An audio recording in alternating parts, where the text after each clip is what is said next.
What does a strong dollar mean for the U.S. stock market? Also, the yen and franc have been doing well in the past couple of weeks.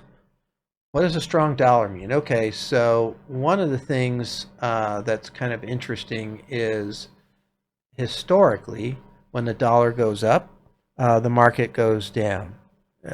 Sometimes at least on a short-term basis, and we have seen that actually. If you lay a chart of the dollar and the S&P 500 on top of each other, they're what they call inversely correlated. That Hmm. just means they go in the opposite direction.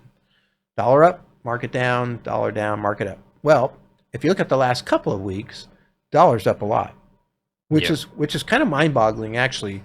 Why is the dollar up? I can see why the yen and the franc are going right. Why is the dollar up facing a default? Because usually when the dollar's up, that means people are flooding into the market, into the country to buy treasuries, and there's lots of reasons dollar goes up, but that's one of the big ones.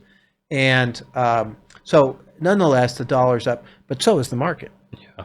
Yeah, I mean, even in this last couple of weeks here, the market's up also. So usually that correlation is not what is happening right now.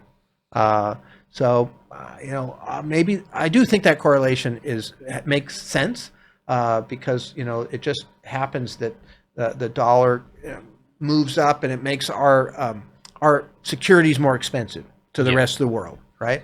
And so there's some other areas that they might go as far as that goes. So right at the moment, they're both going the same direction. Luckily, they're both going up, so hey, that's good. But think there's going to be some pressure on the stock market from a rising dollar. Yeah. In the long term, whenever dollar goes up, stock market goes down. And actually, I probably would, if I was going to bet on something, I would bet that the dollar actually retreats some upon a debt ceiling, agreement, and Mhm. the stock market continues up. Yeah. That would be make more sense to me, but we'll see what happens.